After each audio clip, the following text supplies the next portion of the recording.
सबैलाई ख्रीष्टको नाउँमा जय मसीह। तपाईँ सबैजनालाई आजको रविबारको एभेन्सन मिनिस्ट्रीको कार्यक्रममा स्वागत गर्दछु। You are watching Ebenson TV. I am Professor Dr. Ebenson James. For today's meditation, let us turn to 2 Corinthians chapter 12, verses 7 to 10. आज हामी अध्ययन गर्नेछौँ दोस्रो कोरिन्थीको 12को 7देखि 10 पदसम्म। And lest I should be exalted above measure by the abundance of the revelation, a thorn in the flesh was given to me, a messenger of Satan to buffet me, lest I be exalted above measure.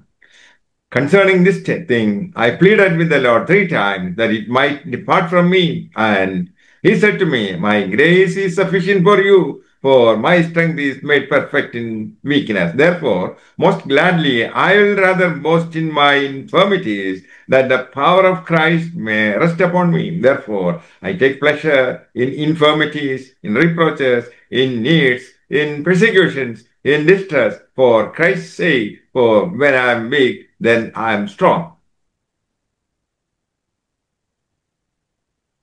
तर प्रशस्त प्रकाशहरूको कारण घमण्डमा व्रत नफुलोस् भनेर मलाई शत्रु र घमण्डबाट रोक्नलाई शैतानको दूत अर्थात् एउटा कारो मेरो शरीरमा दियो। यो मबाट हटोस् भनेर मैले 3 पल्ट प्रभुसित बिन्ती गरेँ, तर मलाई उहाँले भन्नुभयो, मेरो अनुरोध तेरो निम्ति पर्याप्त छ, किनभने मेरो शक्ति दुर्बलतामा सिद्ध हुन्छ। यसकारण ख्रीष्टको शक्ति ममा वास गरोस् भनेर म मेरो दुर्बलतामा बडो खुसीसित गर्व गर्छु। यसकारण ख्रीष्टको खातिर दुर्बलताहरूमा, बदनामीहरूमा, कठिनाइहरूमा, सतावटहरूमा, आपतहरूमा म सन्तुष्ट रहन्छु, किनभने जब म दुर्बल छु तब म शक्तिशाली छु। आमेन। Paul was caught up into third heaven. प्रेरित पौलुस चाहिँ तेस्रो स्वर्गमा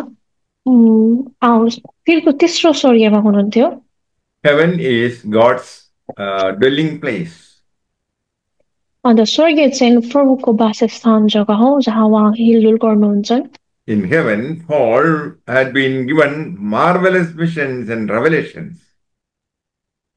अन्त त्यो स्वर्गमा चाहिँ पौललाई चाहिँ असल दिव्य शक्ति र एकदम असल भिजनहरूद्वारा उहाँलाई दिएको हुन्छन्।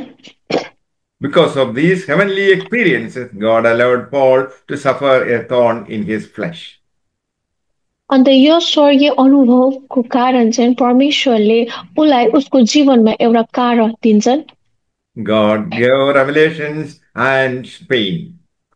Paul does not say specifically what his thorn in the flesh was. तर प्रेरित पौलुसले चाहिँ उहाँको जीवनको त्यो कारलाई चाहिँ असल प्रकारले उहाँले वर्णन गर्नुभएको छैनन्। The Lord knows the danger of pride of heart after such an experience. तर परमेश्वरलाई थाहा छ कि उहाँ उसको हृदयको घमण्डलाई चाहिँ कसरी रोक्नुपर्ने हुन्छ। So God permitted a messenger of Satan to torment him to keep him from being proud. अन्त परमेश्वरले चाहिँ एउटा शैतानको दूत अर्थात् एउटा कार उसको जीवनमा आउने अनुमति दिन्छन् कि ताकि उलाई चाहिँ त्यो हरेक बढ्दो घमण्डबाट चाहिँ परमेश्वरले रोकोस्। People influenced by demonic powers are also his thorns.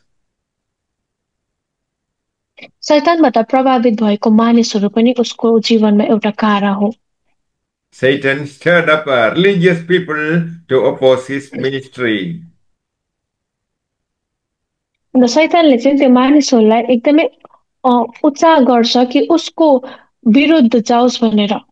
Sickness can also be an attack of the enemy.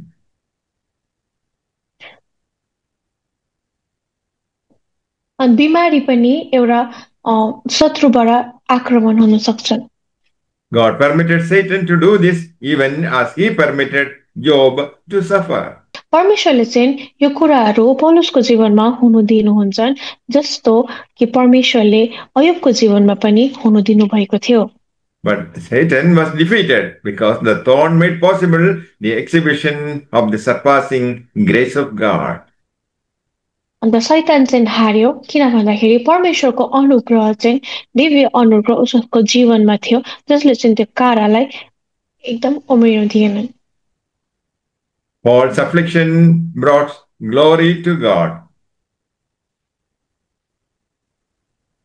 पौलुसको सतावट चाहिँ परमेश्वरको लागि महिमा भयो। It also allowed Paul to experience the mighty power of God in his life.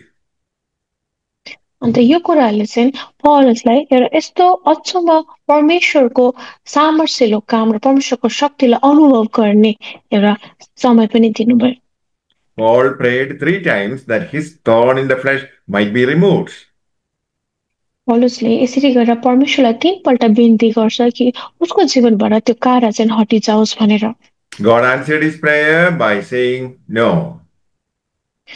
परमेश्वरले उसको प्रार्थनाको उत्तर यसरी गरिदिन्छन् कि त्यो कुरा हुन सक्दैनन् भनेर।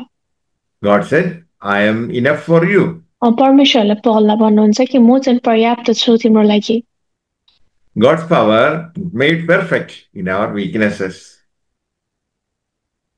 परमेश्वरको शक्ति चाहिँ हाम्रो दुर्बलतामा सिद्ध हुनेछ। God helped Paul by giving him a sufficiency of divine grace. परमेश्वरले पौललाई सहायता गर्नुभयो उहाँको दिव्य अनुग्रह दिएर। So he might be able to bear the infirmity. ताकि उसले त्यो कुरालाई चाहिँ सहनु सकोस् भने। And by this God would be glorified. अन्त यस कारणले चाहिँ परमेश्वरको चाहिँ महिमा होस् भने। No doubt the example in the life of Paul should help us today when God for spiritual benefit does not take away from us some of the physical burdens. अन्त यो पौलको जीवनको उदाहरणले आज हामीलाई चाहिँ एउटा नयाँ कुरा सिकाउँछन् कि आज हाम्रो शरीरमा भएको कठिनाइले चाहिँ आज हाम्रो आत्मिकताको शक्ति र आत्मिकतामा बढ्ने कुरा चाहिँ कहिले पनि कम्ती हुँदैन। So, like Paul, we can also glory in our infirmities. जसरी पौलुसले परमेश्वरलाई महिमा दिए उहाँको कठिनाइमा हामीले पनि त्यो कुरा गर्न सक्छौं। God produces strength out of our weaknesses. परमेश्वरले हाम्रो दुर्बलतालाई शक्तिमा परिणत गर्न सक्नुहुन्छ। For the sake of Christ, Paul is willing to do anything and suffer anything. पौलुसको जीवनमा क्रिस्टको शक्ति बढिरहोस् भनेर उहाँ जे कुरा गर्नु लागि पनि तयारी हुनुहुन्थ्यो। Paul proclaims his willingness to experience insults, hardships, persecutions, and difficulties. अन्त पौलुसले यसरी गरेर भन्छन् यसकारण क्रिस्टको खातिर दुर्बलताहरूमा बदनामीहरूमा कठिनाइहरूमा सतावटहरूमा आपतहरूमा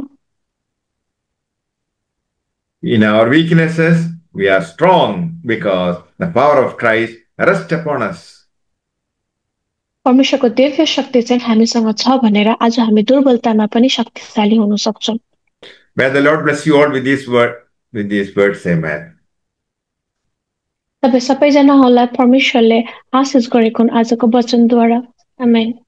आउनुहोस् हामी प्रार्थना गर्नेछौं। सर्वशक्तिमान ज्यू पवित्र परमेश्वर बाबा हामी तपाईलाई धन्यवाद चढाउँछौं प्रभुजी तपाईलाई महिमा हुन् तपाईलाई प्रशंसा हुन् आजको कार्यक्रमको द्वारा प्रभु आज तपाईले परमेश्वर प्रभु एभेन्सन मिनिस्ट्रीलाई आशीष गर्नुहोस् प्रभुजी आज यिनी तपाईको वचनको अर्थहरू र तपाईको गम्भीर र रहस्यमय परमेश्वर प्रभुजी वचनहरू प्रकाश गर्नुमा तपाईले सहायता मद्दत गर्नुहोस् साथै मलाई पनि तपाईले परमेश्वर असल शब्दहरूले परमेश्वर असल ज्ञान बुद्धिले भर्नुहोस् प्रभु जति पनि जनाहरूले आजको वचनहरू सुनिरहेका छन् प्रभुजी उहाँहरूले तपाईको आज अनुग्रह तपाईको परमेश्वर दिव्य अनुग्रहलाई परमेश्वर प्रभु प्राप्त गरेको उनीहरुको जीवनमा प्रभुजी म प्रार्थना प्रार्थना गर्छु परमेश्वर प्रभु उनीहरूको जति पनि कठिनाइहरूबाट उनीहरू जाँदैछौँ भने परमेश्वर प्रभु तपाईँको दिव्य अनुग्रह तपाईँले भन्नुभएको वचन आज तपाईँ चाहिँ परमेश्वर प्रभु एनफ हुनुहुन्छ परमेश्वर प्रभु तपाईँको अनुग्रह चाहिँ आज दुर्बलहरूको लागि परमेश्वर प्रभु पर्याप्त छ प्रभु आज तपाईँले त्यो कुरालाई पुरा गर्नुहुन्छ परमेश्वर उहाँको जीवनमा प्रभु तपाईँलाई धन्यवाद चढाउँछु प्रभु चाहिँ यो वचनहरूलाई परमेश्वर प्रभु असल प्रकारले परमेश्वर प्रभु जग्गा जग्गा भिन्न भिन्न मानिसहरूमा परमेश्वर प्रभु पुग्नुमा तपाईँले सहायता मद्दत गर्नुहोस् तपाईँको आशिष अनुग्रह बिन्ती प्रार्थना प्रभु तपाईँको चरणमा समर्पण गर्दै प्रभु माग्छु प्रभु येशू ख्रिस्टको नाउँमा आमेन। The love of the Father, grace of Jesus Christ, and the presence of the Holy Spirit be with you all forever. Amen. परमेश्वर पिताको प्रेम प्रभु यीशु क्रिस्टको अनुग्रह र पवित्र आत्माको सङ्गति र शान्ति तिमीहरूसँग सदैव सर्वदा रहिरहेको हुन् आमेन।